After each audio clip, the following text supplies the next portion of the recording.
ஆசீர்வதிக்கும் தேவன் நம்மை ஆசீர்வதிப்பாரே. துதி ஸ்தோத்திரம் இயேசுநாதா, துதி உமக்கே என்றுமே. இன்று ஒரு வசனம். நான் அந்தரங்கத்திலும் பூமியின் அந்தகாரமான இடத்திலும் பேசினதில்லை. விருதாவாக என்னை தேடுங்கள் என்று நான் யாக்கோபின் சந்ததிக்கு சொன்னதும் இல்லை. ஏசாயா 45:19. கர்த்தருக்கு பிரியமான தேவனுடைய பிள்ளைகளே, இயேசு கிறிஸ்துவின் இனிய நாமத்தினாலே உங்களை வாழ்த்துகிறோம், ஆசீர்வதிக்கிறோம். இன்று ஆவிக்குரிய வாழ்க்கையில் அநேக கிறிஸ்தவர்கள் தேவனை சேவிப்பது விருதா என்றும் அவருடைய கட்டளைகளை கை கொள்ளுகிறதுனாலும் சேனைகளின் கர்த்தருக்கு முன்பாக துக்கித்து நடக்கிறதுனாலும் என்ன பிரயோஜனம் என்று இன்றும் கேட்கின்றனர். நாமும் கூட இவ்வாறு கேட்டிருக்கலாம். பாபிலோன் சிறையிருப்பின் இறுதி காலத்தில் வாழ்ந்து கொண்டிருந்த போது யூதர்களுக்குள் இவ்வாறான கேள்விகள் உருவாகின. தங்களை அடிமைப்படுத்தி வைத்த அந்நியர்கள் சந்தோஷமாக இருப்பதை கண்ட யூதர்கள், அகங்காரிகள், தீமை செய்கிறவர்கள், பரீட்சை பார்த்தவர்கள் விடுவிக்கப்படுகிறார்களே என்று நினைத்ததால் தேவனை சேவிப்பது விருதா என்று அவர்களுக்கு தோன்றியது. இன்று தேவ பயம் இல்லாதவர்கள், அநியாயமாய் சம்பாதிப்பவர்கள், ஏழைகளை சுரண்டி வாழ்பவர்கள், சம்பூர்ணமாய் எவ்வித கஷ்டமும் இன்றி எவ்வித தீங்கையும் காணாமல் சந்தோஷமாக வாழ்வதை நாம் பார்க்கும்போது இதே கேள்விதான் நமக்குள்ளும் எழும்புகிறது. கர்த்தருக்கு பயந்தவர்களுக்காகவும் அவருடைய நாமத்தை தியானிக்கிறவர்களுக்காகவும் ஞாபக புஸ்தகம் ஒன்று ஆண்டவருக்கு முன்பாக எழுதப்பட்டிருக்கிறது என்று மல்கியாவின் மூலமாக கர்த்தர் பதிலளிக்கிறார். அருமையானவர்களே, நம்முடைய வாழ்க்கையிலும் கூட காலம் பூராவும் ஒடுக்கப்பட்டு அடிமைகளாகவும் கஷ்டத்தின் பாதையிலும் வாழலாம். நம்மை நிந்தித்து அடிமைப்படுத்துகிறவர்கள் இக்காலங்களில் ஆணவமாக வாழலாம். நாம் வேலை செய்யும் இடத்தில் நாம் அநீதியான முறையில் தொடர்ந்து நடத்தப்பட்டு வரலாம். நமக்கு நியாயம் கிடைக்காமல் போகலாம். நமது பணத்தை அபகரித்தவர்கள் சௌரியமாக வாழலாம். ஆனால் நாமோ கண்ணீரோடு வாழ்க்கை நடத்தலாம். இந்த நேரத்தில் நாம் தேவனை துதிக்கிறோமா? தேவனை ஆராதிப்பது வீண், அவருக்கு பயந்து நடப்பது எல்லாம் வீண் என்று கூறுகிறோமா? கர்த்தர் யாவற்றையும் கவனித்து கேட்கிறார். ஒருபோதும் அவர் நம்மை மறப்பதும் இல்லை, கைவிடுவதும் இல்லை. அவருக்கு முன்பாக ஞாபக புஸ்தகம் எழுதப்பட்டிருக்கிறதை நாம் மனதில் கொள்வோம்.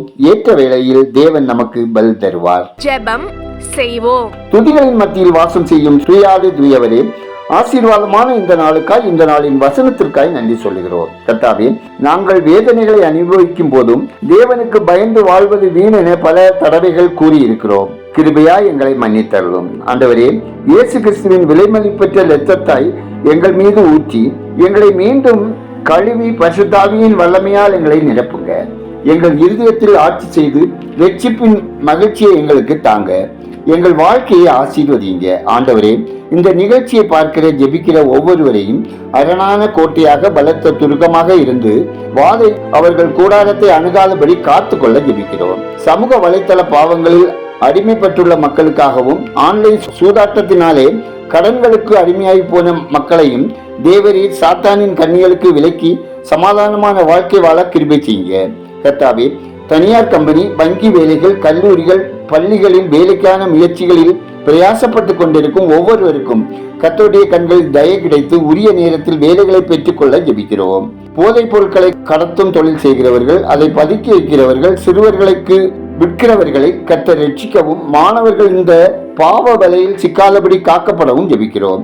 பாடுகள், உபத்திரவங்கள், வறுமை, வேதனை, துன்பம், மனச்சோர்வோடு வேண்டுதல் செய்யும் மக்களின் ஜெபத்திற்கு தேவரீர் இரக்கம் செய்து துயர் துடைத்து துன்பம் மாற்றி நன்மைகளை தந்து ஆசீர்வதிக்க ஜெபிக்கிறோம். கர்த்தாவே, அரசு தேர்வுக்கு ஆயத்தப்பட்டு கொண்டிருக்கும் பிள்ளைகளுக்கு ஞானம், சுகம், ஞாபக சக்தியை, அனைவருக்கும் ஞானத்தை சம்பூர்ணமாய் கொடுக்கிற தேவன் தாமே ஞானம் தந்து தேர்வுகளை சிறந்த விதத்தில் எழுதுவதற்கு வேண்டிய கிருபைகளை தந்தரவும், பரீட்சை காலங்களில் பிள்ளைகளது கவனத்தை சத்துரு கெடுத்து விடாதபடி காத்துக்கொள்ளவும் ஜெபிக்கிறோம். குழந்தை பாக்கியத்துக்காக ஜெபிக்க கேட்ட ஒவ்வொரு சகோதரிகளுக்கும் இல்லாதவைகளை இருக்கிறவைகளைப் போல் அழைக்கிற தேவன் சிறுமியை போக்கி ஆசீர்வதிக்க ஜெபிக்கிறோம்.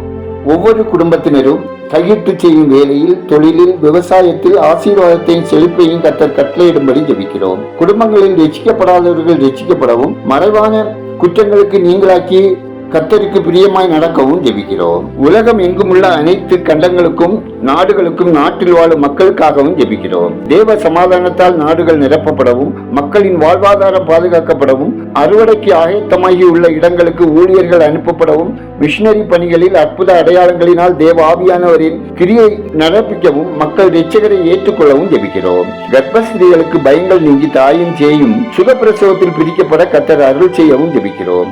சகலத்தையும் அதன் காலத்தில் நேர்த்தியாய் செய்கிற தேவன் தாமே திருமணத்திற்காய் காத்திருக்கும் சகோதர சகோதரிகளுக்கு ஏற்ற வாழ்க்கை துணையை தந்தரல ஜெபிக்கிறோம். ஆட்சியாளர்கள் உண்மையின் நேர்மையுமாய் மக்களுக்கு செய்ய வேண்டிய எல்லா நலத்திட்டங்களிலும் பாரபட்சமின்றி நீதியாய் நடந்து கொள்வதற்கு கர்த்தர் வழிநடத்த ஜெபிக்கிறோம். எங்கள் ஜெபத்தை கேட்டதற்காய் பதில் தந்து அருள்வதற்காய் நன்றி சொல்லுகிறோம்.